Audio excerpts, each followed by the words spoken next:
Hello चैम्स, welcome back. कैसे हैं आप सब लोग? आई होप आप सब लोग बढ़िया हो। I welcome you all to your go to space of learning chemistry. So हम देख रहे हैं topic aldehydes, ketones and carboxylic acids. और इस टॉपिक में जो आज हम सब टॉपिक कवर करने वाले हैं वो है एल्डिहाइड्स और कीटोन्स, जो कि एरोमेटिक एल्डिहाइड्स और एरोमेटिक कीटोन्स है।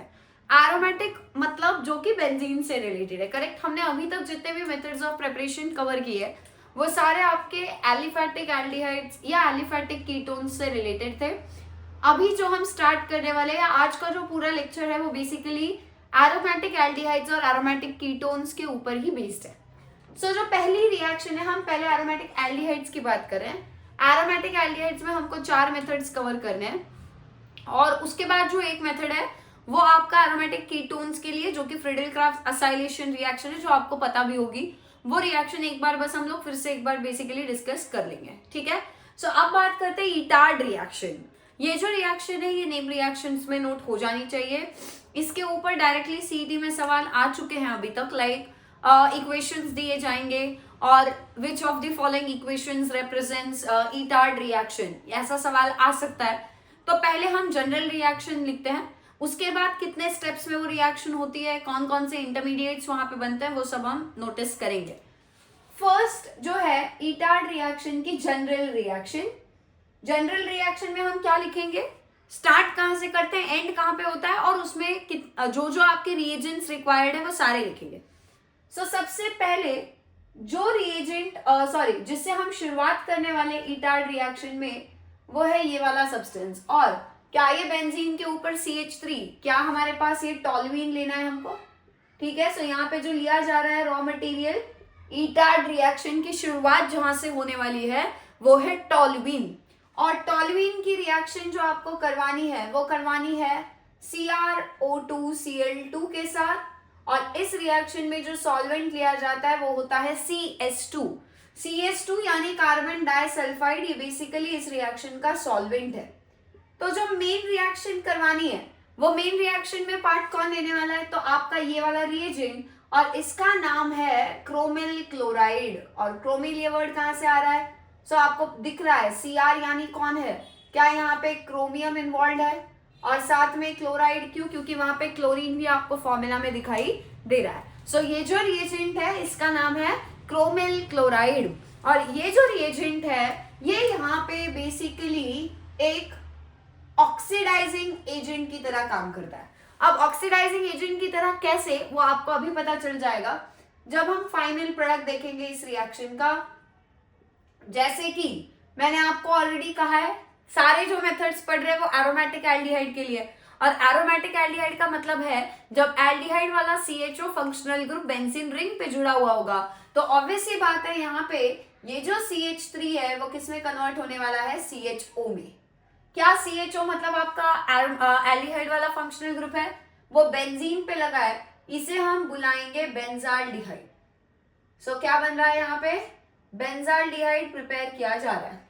सो हमने इस इटार्ड रिएक्शन में, ये नेम रिएक्शन है, इंपॉर्टेंट है, इसके ऊपर ध्यान होना चाहिए। इटार्ड रिएक्शन को पहचानेंगे कैसे, starting material should be toluene, benzene with CH3, solvent CH2 होना चाहिए, रिएजेंट CrO2Cl2 क्रोमिल क्लोराइड होना चाहिए, और फाइनल प्रोडक्ट बेंजाल्डिहाइड होना चाहिए। कन्वर्जन पे ध्यान दो, क्या CH3 ग्रुप को CHO में कन्वर्ट किया है। अब बताओ ये रिएक्शन एक तरह का ऑक्सीडेशन है या नहीं, ऑक्सीडेशन है। क्यों, क्योंकि 3 हाइड्रोजन में से एक हाइड्रोजन है और 2 हाइड्रोजन निकल के क्या एक ऑक्सीजन ऐड हुआ है। तो बेसिकली ये एक ऑक्सीडेशन रिएक्शन का ही टाइप है। सो इटार्ड रिएक्शन को हम इस तरीके से आइडेंटिफाई करेंगे। अब देखते हैं इसमें स्टेप्स कौन कौन से हैं और कितने हैं, ठीक है। सो सबसे पहले टॉल्यूइन के जो तीनों हाइड्रोजन्स है, कौन से वाले, ये जो CH3 वाले, आप इनको ओपन करके ड्रॉ करोगे। स्टेप समझने के लिए आपको क्या करना है, कार्बन के ऊपर 3 हाइड्रोजन्स जो लगे हैं CH3 ग्रुप के, ठीक है, उन तीनों CH3 वाले हाइड्रोजन्स को हम ओपन करके दिखाएंगे। और पहली ही स्टेप में यहां पे आ जाएगा chromyl chloride which is CrO2Cl2 in presence of CH2 as a solvent। अब होता क्या है बेटा, ये जो क्रोमियम ऑक्सीजन Cl2, ये पूरा जो मॉलिक्यूल हमने लिया है क्रोमिल क्लोराइड, ये जाके इन हाइड्रोजन्स की जगह पे लगेगा। तीनों के तीनों हाइड्रोजन्स रिप्लेस नहीं होते हैं। आपकी ये रिएक्शन में एक हाइड्रोजन को वैसा ही रखोगे। इनफैक्ट आगे भी जो रिएक्शंस आएंगे हम वहां पे सेम मटेरियल लेने वाले टॉल्यूइन, और टॉल्यूइन के जितने भी रिएक्शंस हम करवाने वाले हैं उन सब में ये जो CH3 ग्रुप होता है इसके 2 हाइड्रोजन्स को हम रिप्लेस करेंगे, पर एक हाइड्रोजन जो होगा वो वहीं पे ही रहेगा। इनफैक्ट आप समझ भी सकते हो, देखो क्या CH3 को CHO में कन्वर्ट करने के लिए ये कार्बन वही है, बिल्कुल वही है, कार्बन कहीं नहीं जा रहा है। 3 हाइड्रोजन में से क्या एक हाइड्रोजन हमको फाइनली चाहिए? यस, एक हाइड्रोजन चाहिए, तो वो एक हाइड्रोजन हम रखेंगे तो कितने हटाने की जरूरत है बेटा? 2। इसीलिए हर बार 2-2 हाइड्रोजन निकलेंगे। ये आपको मैं सिर्फ ट्रिक्स बता रही हूँ याद रखने के लिए, ये आपके लिए याद रखने के लिए आसान होगा। आप याद रखते हुए ये ट्रिक्स यूज करोगे तो भूलोगे नहीं, और हो सकता है वहां पे आपको ऐसे पैटर्न जब मैं बता रही हूँ तो आपको ये सब एनालाइज करके वहां पे भी हेल्प हो सकती है एग्जाम में। ठीक है, सो अब होगा क्या, यहाँ पे क्रोमियम कॉम्प्लेक्स बनेगा, और वो जो क्रोमियम कॉम्प्लेक्स है आप इसका फॉर्मूला देख लो क्या होगा। क्या एक हाइड्रोजन CH वाला वहीं पे ही रहने वाला है, मतलब एक हाइड्रोजन H हमने वहीं पे ही रखा है, पर जो बाकी 2 हाइड्रोजन थे बेटा उनकी जगह पे ऑक्सीजन जाके लग जाता है, एक CrOH Cl2 लग जाएगा और दूसरे हाइड्रोजन की जगह भी same CrOH Cl2।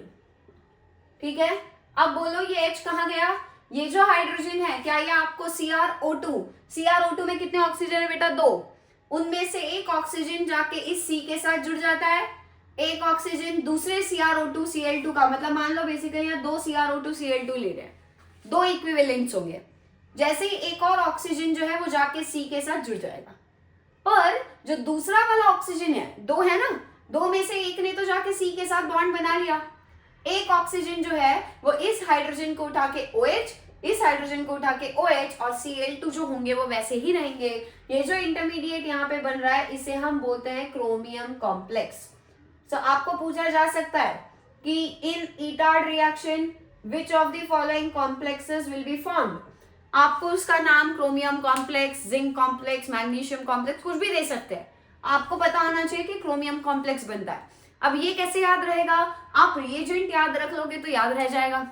Second thing, आपको स्ट्रक्चर भी पूछा जा सकता है कि ईटार्ड रिएक्शन में जो इंटरमीडिएट बनता है उसका एग्जैक्ट स्ट्रक्चर क्या है, तो आपको ये वाला फॉर्मूला, ये स्ट्रक्चर याद रखना है।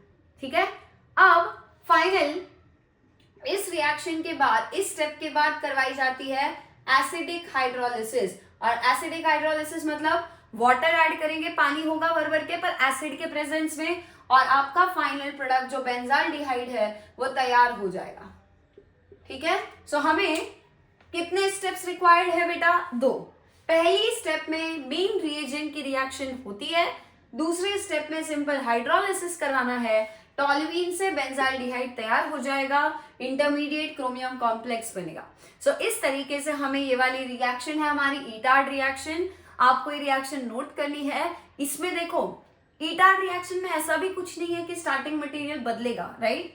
स्टार्टिंग मटेरियल फिक्स्ड है टॉल्यूइन, फाइनल प्रोडक्ट फिक्स्ड है बेंजाल्डिहाइड। सो इस रिएक्शन में कोई चेंजेस है ही नहीं, ये एग्जैक्ट रिएक्शन है, इसमें आप अपने मन से चेंजेस कर भी नहीं सकते। ये रिएक्शन स्पेसिफिक है तो वो स्पेसिफिकली ही नोटेड होनी चाहिए। सो इस तरीके से आपको ये रिएक्शन बोर्ड्स में अगर आती है तो आप ऐसे लिखोगे। सीटी के हिसाब से कैसा क्वेश्चन आता है इंटरमीडिएट पे भी, या आपको रिएक्शन डायरेक्टली आइडेंटिफाई करने के लिए भी क्वेश्चन पूछा जा सकता है। सो इस तरीके से ये ईटार्ड रिएक्शन एक नेम रिएक्शन है, नेम रिएक्शन में इसको इंक्लूड कर लेना, फटाफट ये नोट करो। फिर हम सेकेंड मेथड देखेंगे, फिर से बेंजाल्डिहाइड बनाएंगे, टॉल्यूइन से ही बनाएंगे, पर रिएजेंट अलग होगा, वो भी क्रोमियम के से ही जुड़ा हुआ है। जैसे क्रोमिल क्लोराइड क्रोमियम से जुड़ा है, अगला रिएजेंट भी हमारा क्रोमियम से ही जुड़ा है, बट रिएजेंट अलग है, जो ये इंटरमीडिएट बनता है ये अलग होता है। फाइनल स्टेप हाइड्रोलिसिस वहां पे भी यही होगी, सिर्फ रिएजेंट की वजह से थोड़ा सा ये स्टेप्स बदलने वाले हैं। फटाफट नोट करो, फिर नेक्स्ट मेथड पे चलते हैं हम।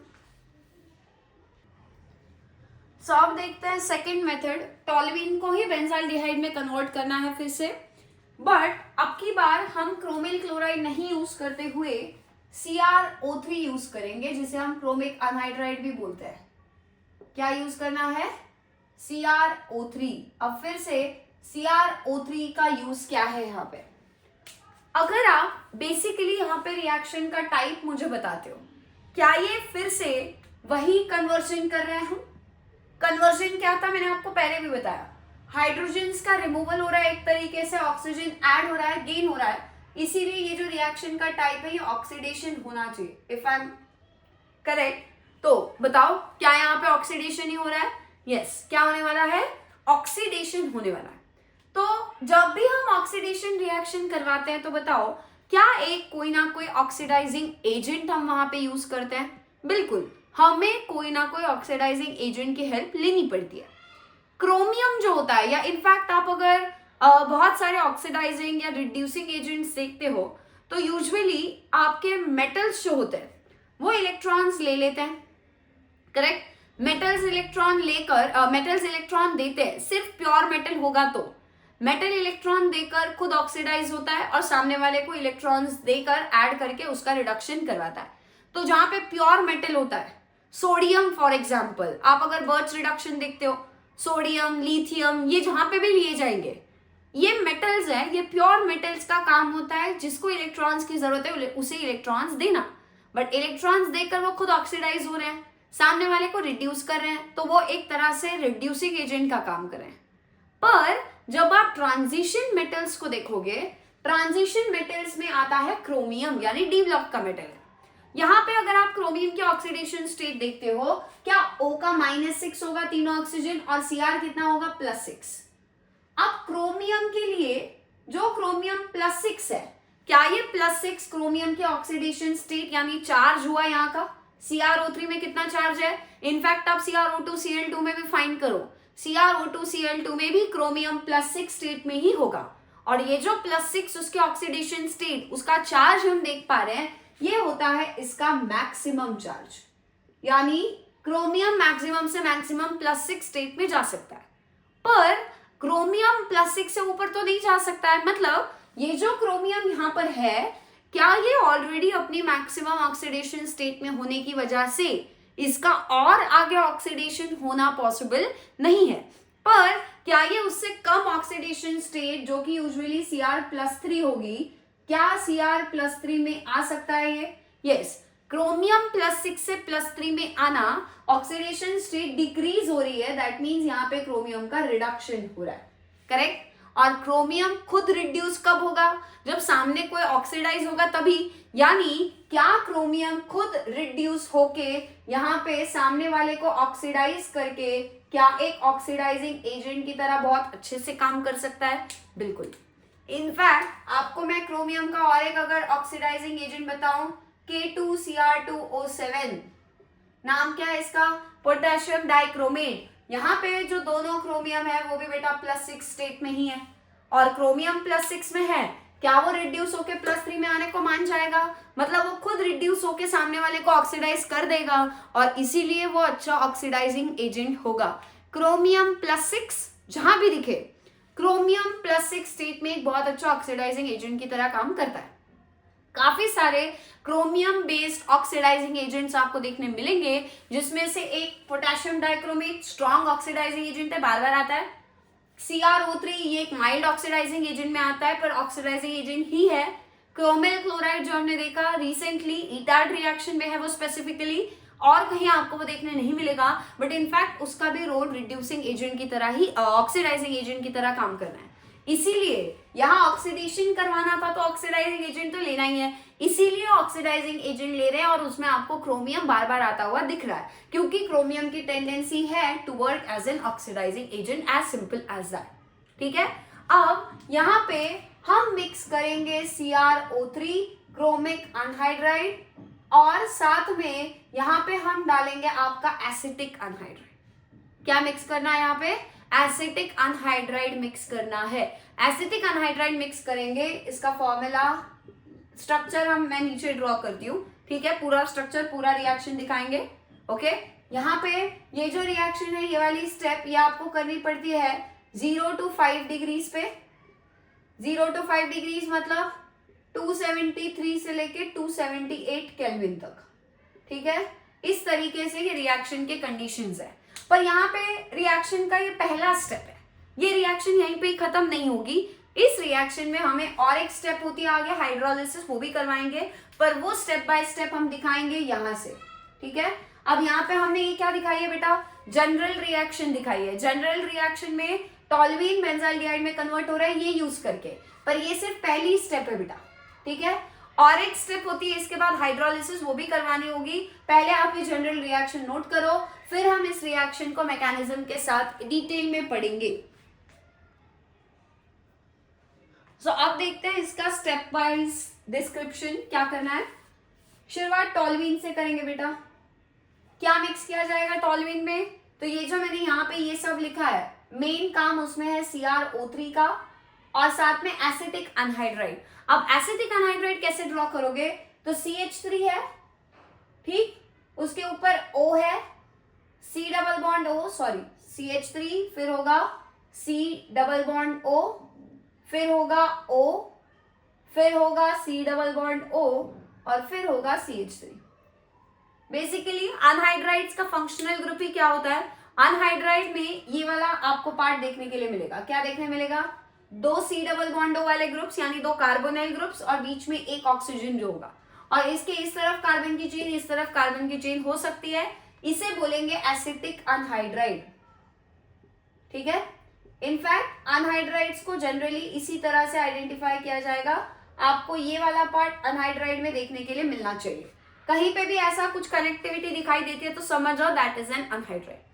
अब होता क्या है, सेम रिएक्शन में होगा क्या, क्या मैंने आपको पहले ही बोला था, हिंट क्या है यहाँ पे, क्या हिंट होगी, क्या हम हिंट के तौर पे मैंने आपको बताया था एक हाइड्रोजन रखना है, बाकी 2 हाइड्रोजन किसी ना किसी ग्रुप से रिप्लेस होंगे। तो यहाँ पे जो होता है वो क्या है, ध्यान से समझो, मैं ये इंटरमीडिएट यहाँ बीच में दिखा रही हूँ, ठीक है। और ये हमारी स्टेप नंबर 1 है, और स्टेप नंबर 1 में CrO3 डाला गया है एज एन ऑक्सीडाइजिंग एजेंट, साथ में एसिटिक अनहाइड्राइड डाला जा रहा है जिसका मेन काम यहाँ पर है।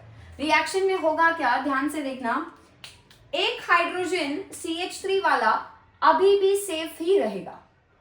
जो आपका CH3 वाला कार्बन है उसके ऊपर एक हाइड्रोजन अभी भी एज इट इज मेंटेन होने वाला है, पर जो दूसरे हाइड्रोजन है वो 2 हाइड्रोजन यहाँ पे OCOCH3 और OCOCH3 ग्रुप से रिप्लेस हो जाएंगे। ये जो पार्ट है आपका OCOCH3, ये OC डबल बॉन्ड O पे CH3, OC double bond O पे CH3 होगा, ये एसिटेट ग्रुप है आपका CH3COO। क्या हम CH3 फिर उसके ऊपर C डबल बॉन्ड O और उसके ऊपर O होता है, ये मान लो H भी लगा दिया, ये क्या है CH3COH, क्या है, एसिटिक एसिड है, यस। एसिटिक एसिड में से जब H प्लस चला जाता है O पे माइनस आता है, इसे हम बोलते हैं एसिटेट। क्या बोलेंगे इसको हम, एसिटेट। अब ध्यान से देखो, क्या ये O जाके आपको C के ऊपर अटैच दिखाई दे रहा है, O के बाद CO फिर CH3, कितनी बार अटैच हुआ है, 2 बार अटैच हुआ है। अब इस स्ट्रक्चर का जो नाम है दैट इज बेंजिलिडिन डाइएसिटेट। जो इंटरमीडिएट अब की बार बन रहा है, पहला जो इंटरमीडिएट था ईटार्ड में, क्या हमने उसे, सॉरी, डाइएसिटेट, ठीक है, क्योंकि 2 एसिटेट ग्रुप्स है, बेंजिलिडिन डाइएसिटेट। पहला जो हमने CrO2Cl2 को यूज किया था ईटार्ड में, तब जो इंटरमीडिएट बना था हमने उसे सिंपल क्रोमियम कॉम्प्लेक्स बुलाया था, राइट। अब यहाँ पे क्रोमियम नहीं जुड़ रहा है, यहाँ पे अब मेन किसका काम है बेटा, इसका OCOCH3, OCOCH3 उसके 2 मोल्स या 2 इक्विवेलेंट्स कह दो, वो जाके आपके इन हाइड्रोजन्स को हटा के उसकी जगह पे ऐड होते हुए, रिप्लेस होते हुए आपको दिखने वाले हैं। इंटरमीडिएट का नाम ये बेंजीन रिंग, बेंजिलिडिन पे ये जो पार्ट है ये आपका बेंजिलिडिन, और 2 एसिटेट, ये एक एसिटेट, ये एक एसिटेट, एसिटेट यानी ये वाला पार्ट, क्या 2 एसिटेट ग्रुप्स लगे इसीलिए इसे हमने डाइएसिटेट बुलाया, यस। पर यहाँ पे रिएक्शन खत्म नहीं होती है, स्टेप नंबर 2 होगी। स्टेप नंबर 2 में हम यहाँ पे फिर से एसिडिक हाइड्रोलिसिस करवाएंगे, पर अब की बार हीटिंग देना होगा, क्योंकि आप अगर पहले स्टेप के कंडीशंस देखते हो, फर्स्ट स्टेप आपको कूलिंग में करवानी है, 0 to 5 डिग्रीज में करवानी है, करेक्ट। 0 डिग्री से 5 डिग्रीज के बीच में, यानी बहुत लो टेम्परेचर है, कूल कंडीशन में पहली स्टेप।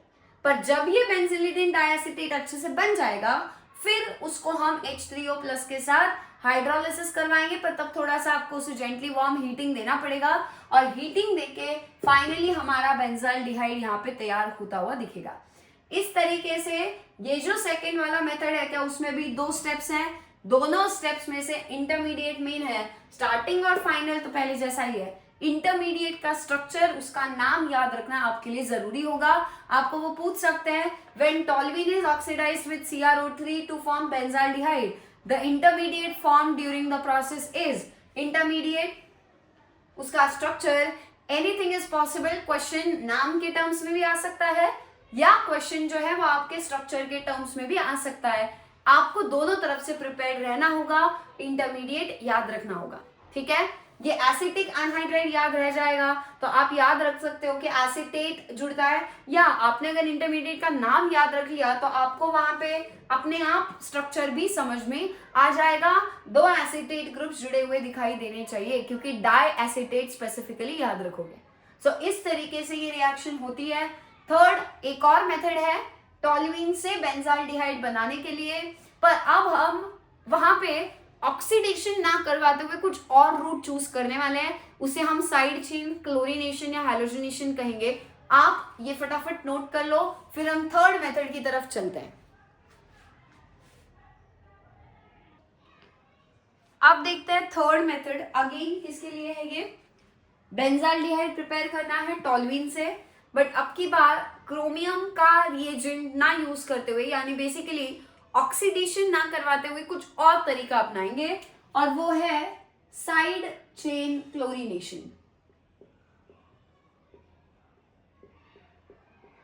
क्या यूज करना है यहां पे तरीका? साइड चेन क्लोरीनेशन हम यूज करेंगे।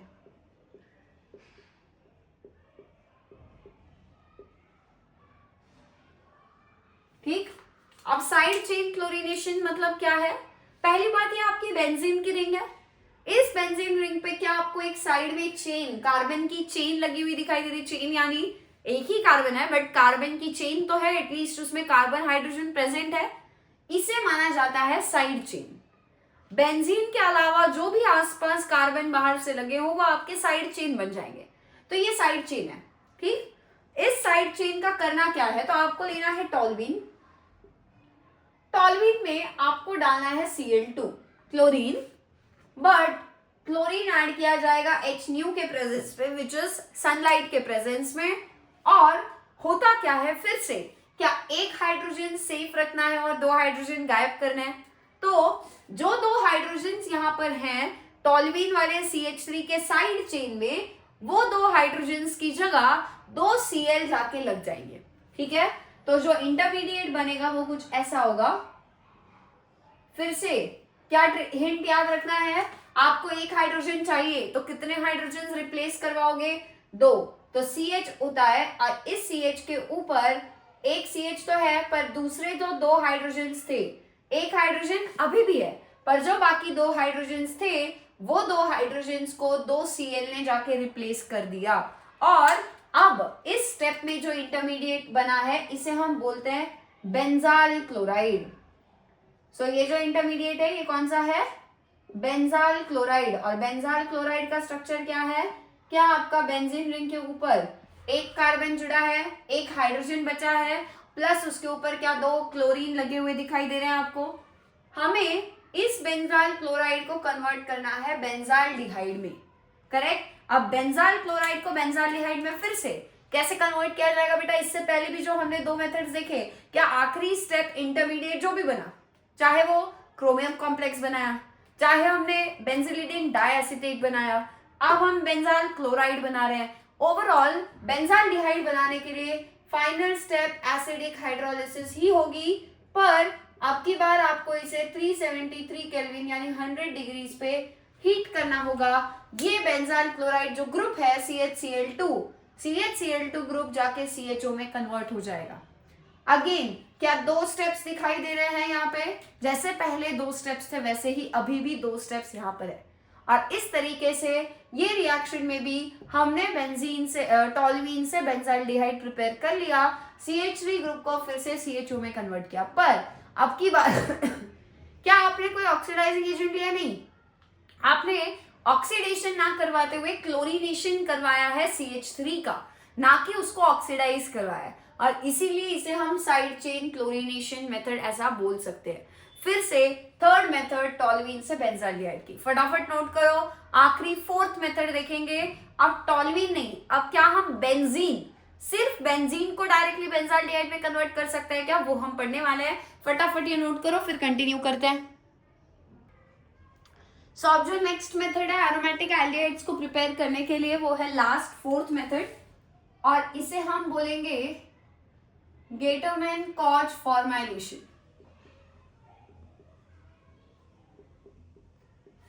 क्या कहना है इस मेथड को? गेटरमैन कॉच फॉर्माइलेशन। अब ये फॉर्माइलेशन क्यों है वो मैं आपको बताती हूं,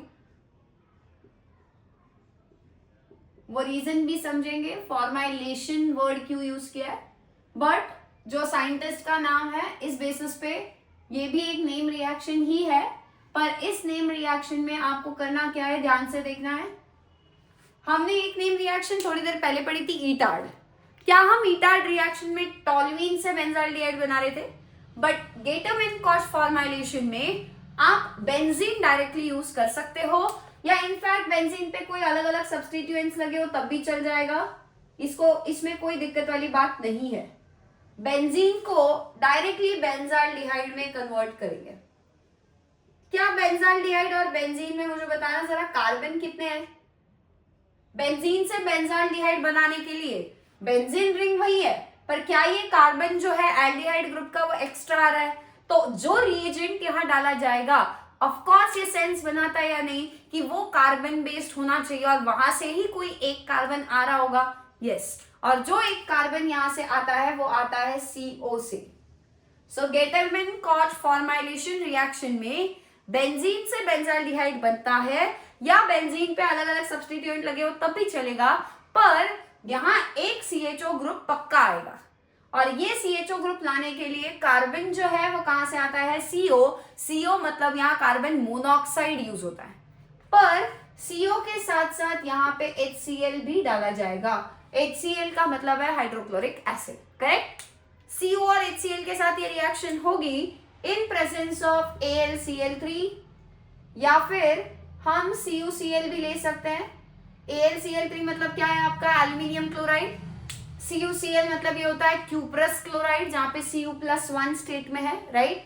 और यहाँ पे जब हम स्पेसिफिकली AlCl3 लेंगे तो यहाँ पे बहुत ज्यादा हाई प्रेशर लगाने की जरूरत पड़ती है। ये रिएक्शन एक चीज डिमांड करती है कि प्रेशर बहुत ज्यादा होना चाहिए, ठीक है? अब आपको ये जो CO और HCl का कॉम्बिनेशन है, कार्बन मोनोऑक्साइड और HCl मिलके ऐसा बनाते क्या है कि ये CHO ग्रुप जाके वहां लग जाता है। सो CO और HCl मिलके बनाते हैं HCOCl। HCOCl ये है फॉर्माइल क्लोराइड, करेक्ट? ये जो ग्रुप है बेटा CHO ग्रुप को हम एल्डिहाइड वाला ग्रुप तो बोलते ही हैं, पर अगर आपको याद हो, जब एल्डिहाइड वाला ग्रुप यानी CHO मेन जब वो फंक्शनल ग्रुप होता है तब हम उसको एल्डिहाइड बोलते हैं, तब हम सफिक्स Al लगाते हैं कंपाउंड में। पर जब वही फॉर्म एल्डिहाइड वाला CHO ग्रुप, ये CHO ग्रुप जाके जब मेन फंक्शनल ग्रुप की जगह जब वो सब्सिडरी या कम इंपॉर्टेंट फंक्शनल ग्रुप होता है, उससे ज्यादा इंपॉर्टेंट फंक्शनल ग्रुप अगर स्ट्रक्चर में ऑलरेडी होगा, और फिर अगर वहां एल्डिहाइड वाला CHO ग्रुप प्रेजेंट होगा, तो उस एल्डिहाइड ग्रुप को हम एज ए सब्स्टिट्यूएंट मान के क्या उसके लिए प्रीफिक्स यूज करते हैं, और तब जो प्रीफिक्स लगता है क्या वो फॉर्माइल होता है? यस। तो फॉर्माइलेशन, फॉर्माइल ग्रुप मतलब आप ये याद रखो, फॉर्माइल मतलब इनडायरेक्टली वो आपका CHO यानी एल्डिहाइड वाले ग्रुप की बात हो रही है। ये जो पार्ट है CHO, क्या ये हमारा फॉर्माइल ग्रुप हुआ यानी एल्डिहाइड वाला ग्रुप, और उसके ऊपर ये Cl है, क्या ये CO HCl, क्या एक तरफ H एक तरफ Cl लग गया जाके? ये है आपका फॉर्माइल क्लोराइड। फॉर्माइल क्लोराइड जो बनेगा, क्या ये एक तरह से आपका फॉर्माइल मतलब C डबल बॉन्ड O है, जिसमें C ऑलरेडी आपका डेल्टा प्लस होगा, करेक्ट? तो एक्चुअल में होता क्या है, जब हम CO और HCl मिक्स करते हैं, कार्बन मोनोऑक्साइड और क्लोरीन मिक्स करते हैं, हाइड्रोक्लोरिक एसिड मिक्स करते हैं, फॉर्माइल क्लोराइड बनता है। बट अगर हमें Cl को हटा दे, चलो वो भी मैं लिख के रखती हूँ, ये फॉर्माइल क्लोराइड है। जब ये फॉर्माइल क्लोराइड बनता है, यहां से C डबल बॉन्ड O आएगा। ये Cl हटने के बाद, क्या ये Cl हट जाने के बाद ये जो C है, क्या इस पे प्लस आ जाएगा?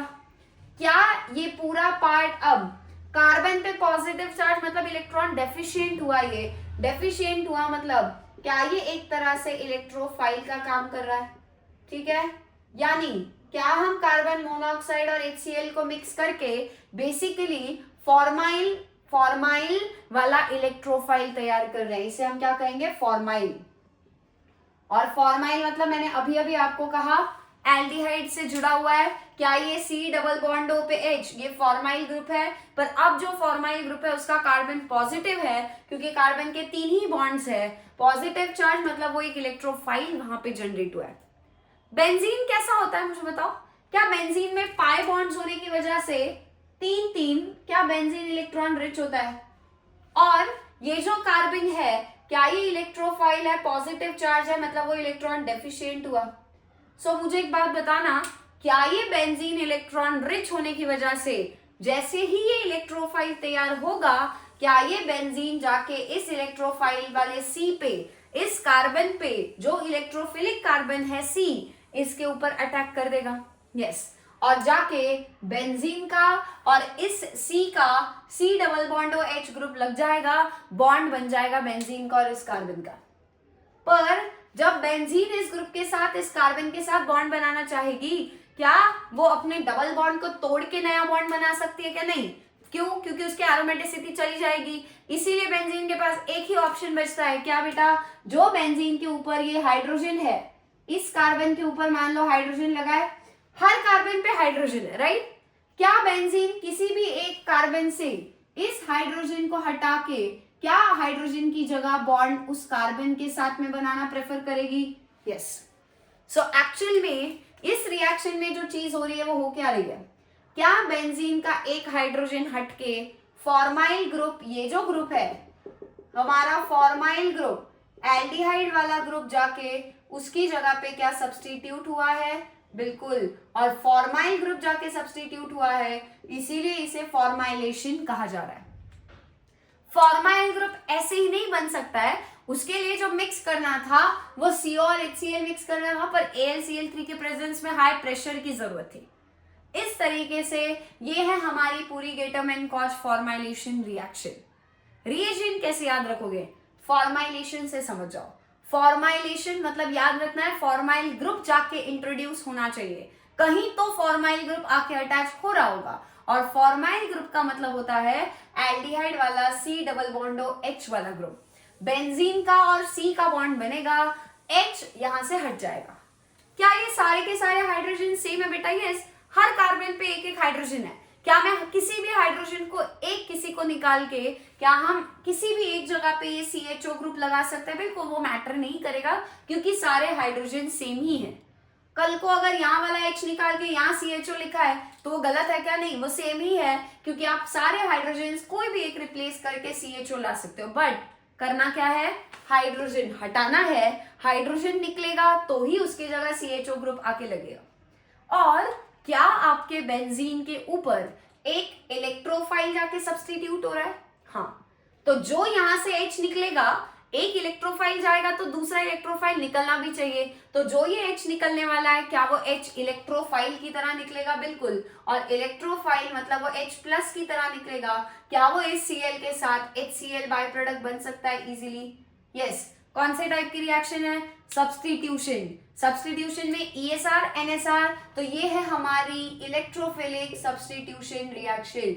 और इसे हम इलेक्ट्रोफिलिक सब्स्टिट्यूशन रिएक्शन क्यों कहेंगे? क्योंकि एक इलेक्ट्रोफाइल आया और एक इलेक्ट्रोफाइल निकल के चला गया, एक इलेक्ट्रोफाइल ने दूसरे इलेक्ट्रोफाइल को बेंजीन पे से सब्स्टिट्यूट किया, इसीलिए ESR। बेंजीन इलेक्ट्रॉन रिच है, क्या बेंजीन के पास दूसरा कोई इलेक्ट्रॉन रिच वाला आ सकता है? नहीं, रिपल्शन होगा। इसीलिए बेंजीन के पास वो खुद इलेक्ट्रॉन रिच है, वो जाके किस पे अटैक करने को तैयार होगा, जो सामने उसको इलेक्ट्रॉन डेफिशिएंट दिखेगा उसके ऊपर। यानी क्या, बेंजीन का ज्यादा प्यार एक इलेक्ट्रोफाइल के साथ है जो इलेक्ट्रॉन डेफिशिएंट होना चाहिए। पर क्या बेंजीन खुद इलेक्ट्रॉन रिच होगा तो वो दूसरे इलेक्ट्रॉन रिच यानी न्यूक्लियोफाइल के पास जा ही नहीं सकता। इसीलिए बेंजीन के ESR वाले रिएक्शंस बहुत आसान है। एक इलेक्ट्रोफाइल आके H की जगह कभी भी सब्स्टिट्यूट हो सकता है, कभी भी, यानी कंडीशंस तो प्रोवाइड करने होंगे। बट बेंजीन के ऊपर किसी न्यूक्लियोफाइल को लेके आना मतलब एक तरह से जो पॉसिबल नहीं है वो पॉसिबल करवाना, ऐसा है, इम्पॉसिबल है।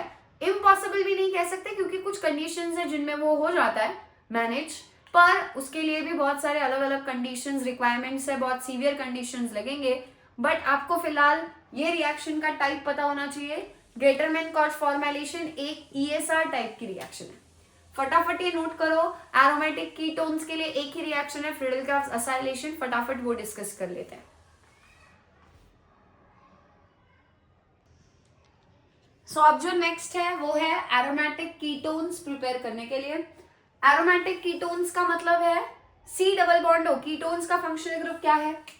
C डबल बॉन्ड O, पर C डबल बॉन्ड O के दोनों तरफ कार्बन के चेन्स होने चाहिए।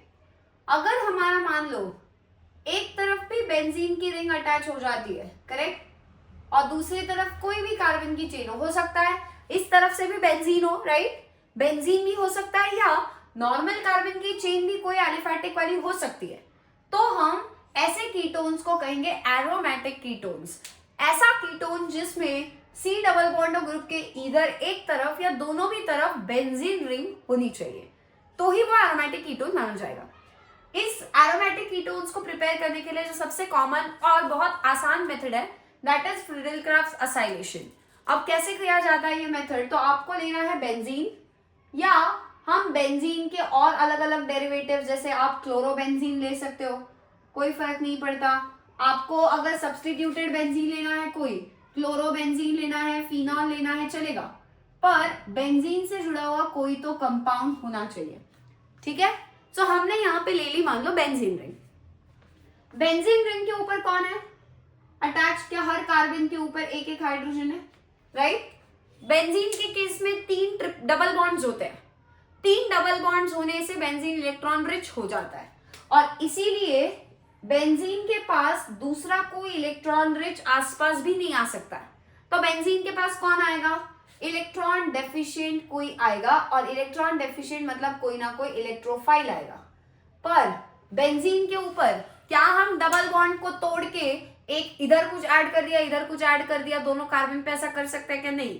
बेंजीन के केस में डबल बॉन्ड तोड़ना मतलब उसकी एरोमेटिसिटी ब्रेक करना, तो बेंजीन के एडिशन रिएक्शन तो होते नहीं है। बेंजीन एक रिएक्शन बहुत आराम से दिखाता है, सब्स्टिट्यूशन, और बेंजीन के केस में वो इलेक्ट्रॉन रिच है, उसके ऊपर जो आके इजीली सब्स्टिट्यूट हो सकता है वो कोई इलेक्ट्रॉन डेफिशिएंट इलेक्ट्रोफाइल ही आ सकता है, राइट। सो आपको बेंजीन के ऊपर कौन सब्स्टिट्यूट होता हुआ दिखेगा? यूजुअली कोई ना कोई इलेक्ट्रोफाइल दिखेगा, इलेक्ट्रॉन डेफिशिएंट वाली कोई चीज दिखेगी। किसके जगह सब्स्टिट्यूट होगा ये इलेक्ट्रोफाइल? सो यहाँ पे बचते हैं हाइड्रोजन, बेटा कार्बन तो हिल नहीं सकते, कौन निकलेगा? हाइड्रोजन निकल जाएगा। फ्रीडल-क्राफ्ट असाइलेशन में भी कुछ ऐसा ही होता है।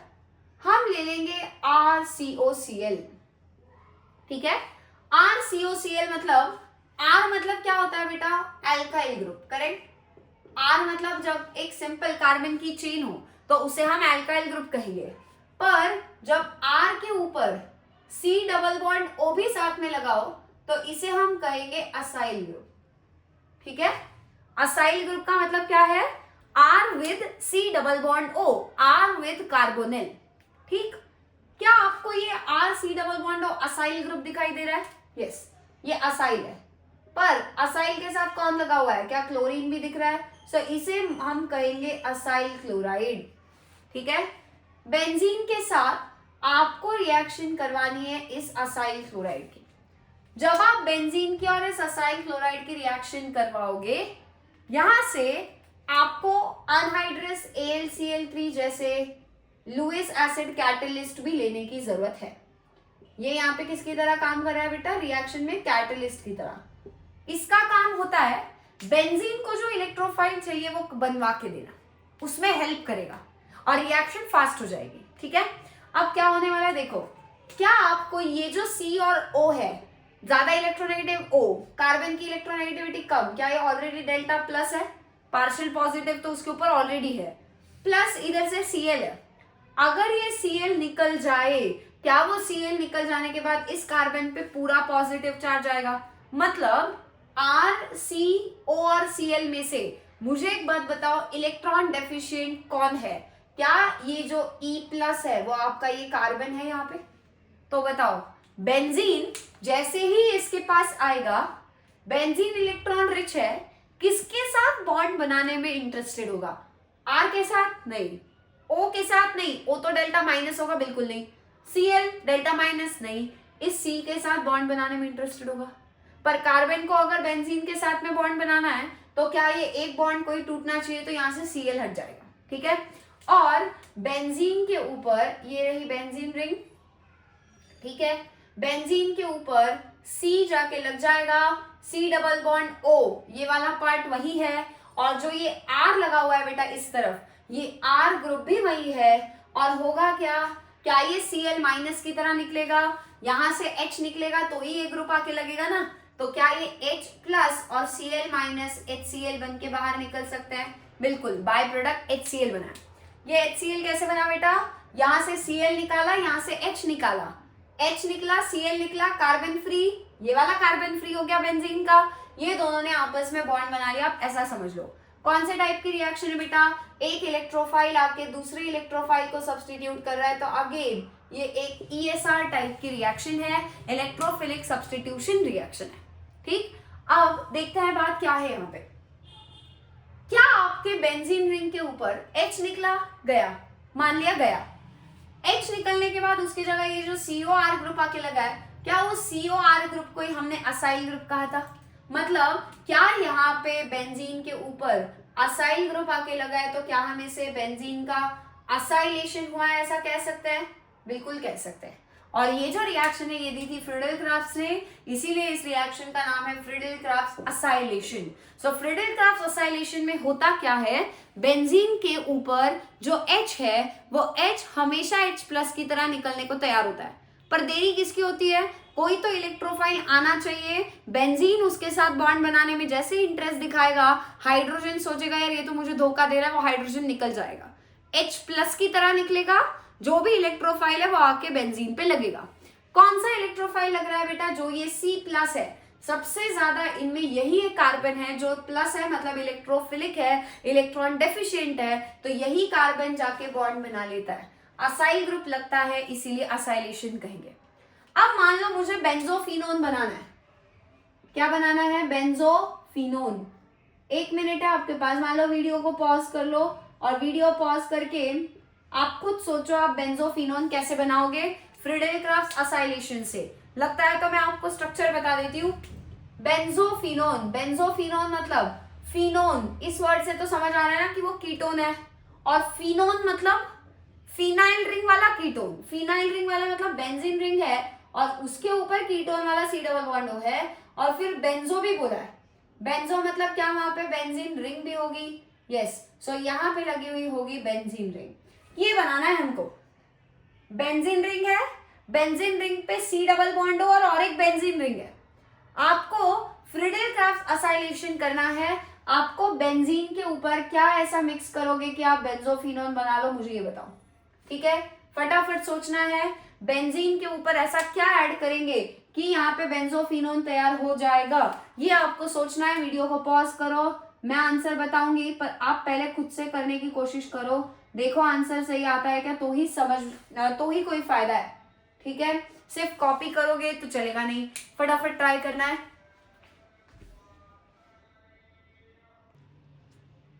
सो बेंजोफिनोन बनाने के लिए क्या होगा? हमें बेंजीन रिंग है, करेक्ट, मान लेते हैं ये बेंजीन रिंग 2 है। अब 2 में से ये वाली बेंजीन रिंग मान लो ये वाली, क्या उस पे C डबल बॉन्ड हो और बेंजीन एक्स्ट्रा आके लगे, है ना? अब C डबल बॉन्ड हो और बेंजीन मतलब क्या एक तरह से एक असाइल ग्रुप आके लगा है यहाँ पे, और जब भी आपको बेंजीन रिंग के ऊपर कोई असाइल ग्रुप लाना होता है, क्या आप फ्रीडेल-क्राफ्ट असाइलेशन ही करते हो? और बेंजीन ग्रुप के ऊपर, बेंजीन रिंग के ऊपर असाइल ग्रुप लाना मतलब असाइलेशन करवाना, असाइलेशन के लिए असाइल क्लोराइड लेना पड़ेगा। तो अगर मैं यहाँ पे बेंजोइल क्लोराइड ले लूं, बेंजोइल क्लोराइड का मतलब है बेंजीन के ऊपर C डबल बॉन्ड O के ऊपर Cl, ये जो स्ट्रक्चर है इसे हम कहेंगे बेंजोइल क्लोराइड, बेंजीन रिंग वाला असाइल क्लोराइड, ठीक है। और साथ में क्या लेना होगा, फ्रीडेल-क्राफ्ट एल्काइलेशन हो चाहे असाइलेशन हो, क्या हम वहां पे अनहाइड्रस AlCl3 कैटलिस्ट डालते ही है? यस। होगा क्या बताओ बेटा, क्या ये बेंजीन का एक हाइड्रोजन जो मान लो यहाँ पे लगा है, क्या ये हाइड्रोजन और यहाँ से ये Cl निकल जाएंगे बाहर HCl बना के, ये C डबल बॉन्ड और बेंजीन रिंग जाके लग जाएंगे, क्या आपका बेंजोफिनोन बन जाएगा? क्या हमने फ्रीडेल-क्राफ्ट असाइलेशन यूज करके एक बेंजीन पे दूसरी और एक बेंजीन रिंग और साथ में C डबल बॉन्ड जाके सब्स्टिट्यूट करवाया? ये सब कब पॉसिबल है? फ्रीडेल-क्राफ्ट असाइलेशन से। क्या हमने एरोमेटिक कीटोन प्रिपेयर किया? अब अगर मैं यहाँ पे मान लो, ठीक है, अगर हम यहाँ पे CH3 लेते, यहाँ पे बेंजीन ना होते हुए क्या होता, CH3COCl, क्या लिख रही हूं मैं, देखो आपको फिर से बेंजीन लेनी है, ये वाली बेंजीन वही है, पर इधर बेंजीन की जगह CH3 पे C डबल बॉन्ड O पे Cl है। बताना क्या होता रिएक्शन में, क्या अब Cl और H निकल जाते, HCl चला जाता, पर बेंजीन के ऊपर क्या ये CO और CH3 जाके इस तरफ से लग जाते, क्या बनता बेटा? मैं यहाँ पे ड्रॉ कर रही हूँ, आपने भी ट्राई करना है और देखो क्या सेम प्रोडक्ट मिल रहा है। बेंजीन के ऊपर क्या लग गया, C डबल बॉन्ड O और CH3, करेक्ट। कैसे? बेंजीन का H और CH3COCl का Cl चले गए, C डबल बॉन्ड और CH3 जाके लग गया। इसका नाम क्या है बेटा? ये वाला जो पार्ट है ये होता है एसेटो, ये है फिनाइल रिंग, एक कीटोन बना है दोनों का मिला के, इसीलिए इसे बोलेंगे एसीटोफिनोन। एसेटोफिनोन में होता क्या है, एक फिनाइल रिंग होगी, कीटोन है, ONE लास्ट में है मतलब कीटोन। यहाँ पे भी देखो बेंजोफिनोन में भी क्या लास्ट में ONE आ रहा है, ONE से समझ जाओ कीटोन है। फिनोन मतलब जब भी फिनोन आए तो समझो बेंजीन रिंग के ऊपर कीटोन लगा है यानी C डबल बॉन्ड, और उसके सामने क्या लिखा है, बेंजो, तो मैंने यहाँ पे सामने भी बेंजीन लगा दिया, राइट। यहाँ लिखा था एसीटो, तो एसीटो मतलब आपको दूसरी तरफ CH3 लगाना है तो वह एसीटो बन जाएगा। इस तरह से आपको ये फ्रीडेल-क्राफ्ट असाइलेशन यूज करना है, ये नोट करो। फिर एक मेथड बचा है हमारा, एरोमेटिक वाले खत्म हो चुके हैं। एक मेथड है जिससे कीटोन नहीं बनता है पर एल्डिहाइड बनते हैं, एस्टर से एल्डिहाइड। हमने पहले जो मेथड्स पढ़े उनमें मेथड्स कॉमन थे, एल्डिहाइड और कीटोन दोनों बनाने के लिए, वो कॉमन वाले मेथड्स हमने पढ़े थे। अब जो हम अगली मेथड पढ़ने वाले हैं उसमें सिर्फ एल्डिहाइड बनता है और यूज क्या करेंगे हम, एस्टर करेंगे। एस्टर से कीटोन नहीं बनेगा, एस्टर से एल्डिहाइड कैसे बनेगा वो हमको समझना है, ये नोट करो। वो मेथड खत्म करके फिर हम वीडियो लेक्चर स्टॉप करेंगे। जो अब मेथड देखनी है वो मेथड है सिर्फ और सिर्फ एल्डिहाइड्स को प्रिपेयर करने के लिए, और वो स्टार्ट कहाँ से करेंगे, एस्टर से। अब एस्टर्स क्या होते हैं,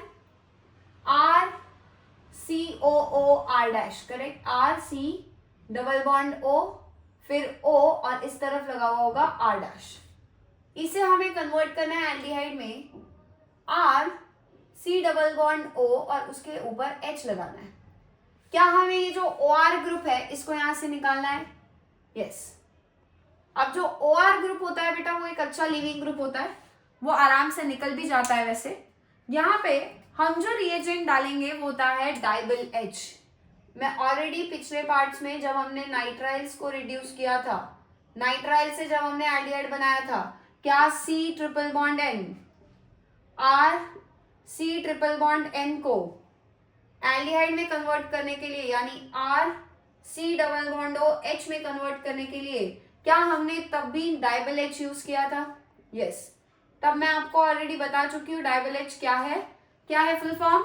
डाई आइसोब्यूटाइल एल्यूमिनियम हाइड्राइड। इसे कैसे लिख के दिया हुआ होगा देखना, आपको एरो के ऊपर एल्यूमिनियम, उसके ऊपर डाई आइसोब्यूटाइल मतलब क्या है, ये IBU, IBU का मतलब है आइसोब्यूटाइल ग्रुप।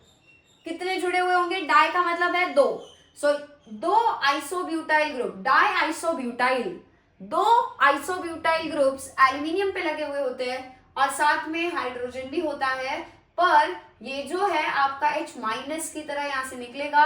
ये जो डाइबल H है, पूरा नाम डाई आइसोब्यूटाइल एल्यूमिनियम हाइड्राइड, ये भी हाइड्राइड देता है H माइनस। और कौन होते हैं जो हाइड्राइड देते हैं, lithium aluminium hydride LaH, LiAlH4 उसका फॉर्मूला है, क्या वो भी हाइड्राइड नाम में आ रहा है, वो भी H माइनस देता है। सोडियम बोरोहाइड्राइड NaBH4, वो भी हाइड्राइड देता है। वैसे ही डाइबल H, die isobutyl aluminium hydride, ये भी हाइड्राइड H माइनस देता है। और इस H माइनस का अटैक किस पे होगा बेटा, क्या ये C डबल बॉन्ड वाले C पे हो जाएगा। H माइनस जैसे अटैक करेगा, ये बॉन्ड खुलेगा, पर यहां से ये ग्रुप निकल जाएगा और H लग जाएगा। क्या हमने एस्टर को एल्डिहाइड में कन्वर्ट किया, ठीक है।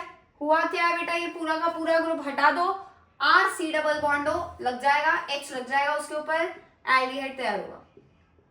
क्या बेसिकली ये जो डाइबल H है, ये हाइड्रोजन ऐड करवा रहा है एस्टर के ऊपर।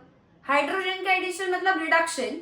क्या ये डाइबल H फिर एक तरह से रिड्यूसिंग एजेंट हुआ, यस, पर ये एक माइल्ड रिड्यूसिंग एजेंट में आता है, ठीक है। और माइल्ड रिड्यूसिंग एजेंट होने से इसका फायदा क्या है, ये एल्डिहाइड को आगे अल्कोहल में रिड्यूस होने से रोकेगा। क्या एल्डिहाइड का आगे अगर रिडक्शन होता है, ठीक है, रिडक्शन मतलब क्या ऐड होगा, हाइड्रोजन ऐड होगा। कैसे ऐड होगा हाइड्रोजन, क्या एक H इधर और एक O पे लग जाएगा, बताओ क्या बनेगा, R, C के ऊपर एक H ऑलरेडी है, क्या C और O का डबल बॉन्ड टूट जाएगा और सिंगल बॉन्ड हो जाएगा, O पे एक H लग जाएगा और C पे और एक H लग जाएगा। क्या ये 1 डिग्री अल्कोहल बन जाएगा यहाँ पे, पर ये 1 डिग्री अल्कोहल कब बनेगा, जब एल्डिहाइड आगे फिर से रिड्यूस होगा, तब जाके प्राइमरी अल्कोहल 1 डिग्री अल्कोहल बनेगा। आपको प्रिपेयर क्या करना है, अल्कोहल या एल्डिहाइड, अल्कोहल, एल्डिहाइड। अल्कोहल हमें नहीं चाहिए, और अल्कोहल नहीं चाहिए तो सिंपल सी बात है, क्या हमें ये वाला एल्डिहाइड का आगे रिडक्शन होने से रोकना होगा।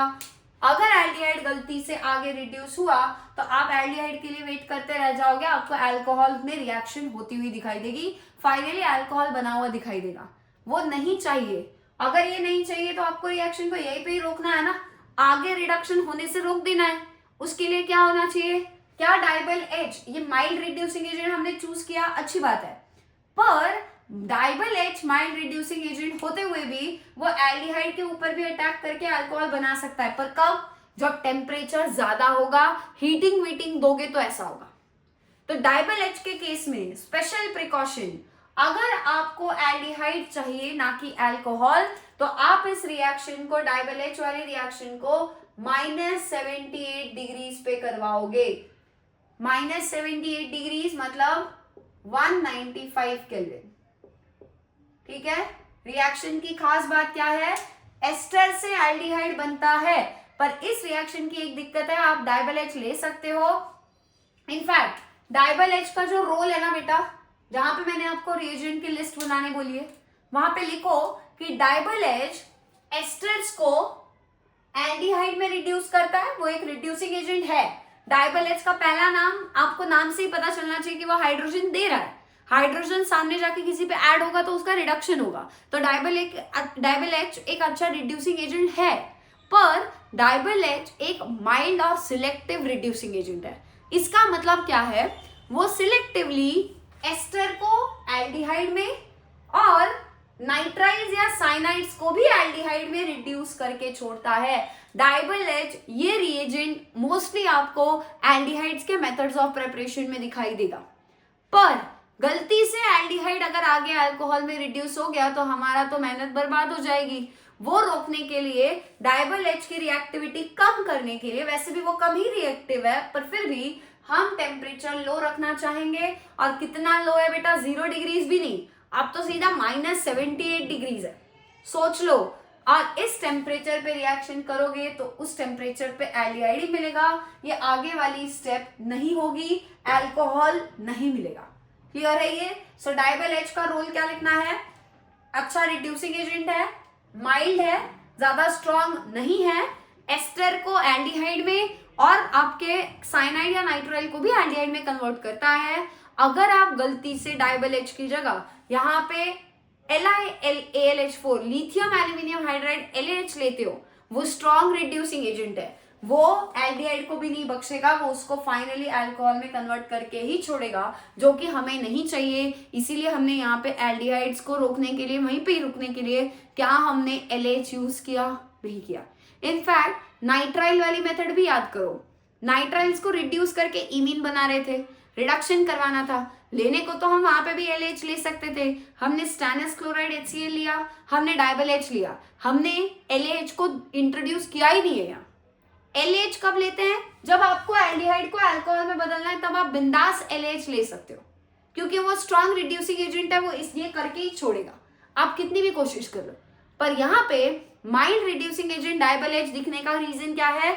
डाइबल H मोस्टली एल्डिहाइड बनाने के लिए यूज होता है। तो आप ये एक हिंट भी लगा सकते हो, मान लो रिएक्शन में गलती से पेपर में डाइबल H की कोई रिएक्शन है, आपका दिमाग नहीं चल रहा है, तो एक हिंट रखना, डाइबल के लास्ट में भी Al आ रहा है, करेक्ट है?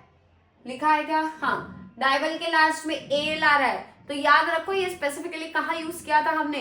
एल्डिहाइड्स, Al फॉर एल्डिहाइड्स बनाने के लिए यूज किया था। ये उसका सिलेक्टिवनेस है, वो एक सिलेक्टिव रिड्यूसिंग एजेंट है। सो इस तरीके से ये हमारी एक आखिरी मेथड थी, ये सिर्फ और सिर्फ एल्डिहाइड्स के लिए, कीटोन के लिए नहीं है। एस्टर से कीटोन बनेगा भी नहीं, एस्टर से एल्डिहाइड बन सकता है, एसिड बन सकता है, या आपका अल्कोहल बन सकता है, पर एस्टर से कीटोन नहीं बन सकता। तो ये मेथड हमने अलग से देखी है। पहले सारे मेथड्स कॉमन थे, पहले कॉमन वाले मेथड्स देखे, फिर एरोमेटिक एल्डिहाइड्स और कीटोन्स के आज देखे, और आपने एल्डिहाइड्स के लिए जो सिर्फ एक स्पेसिफिक मेथड है एस्टर से डाइबल H यूज करके रिएक्शन की खास बात, ये टेम्परेचर याद रखना, लिखा हुआ होना चाहिए, हाइड्रोलिसिस भी करनी पड़ेगी, ठीक है? सेकेंड स्टेप, पहले बार डाइबल H डालोगे, पर उसके बाद हाइड्रोलिसिस करोगे तो एल्डिहाइड मिल जाएगा, ठीक है?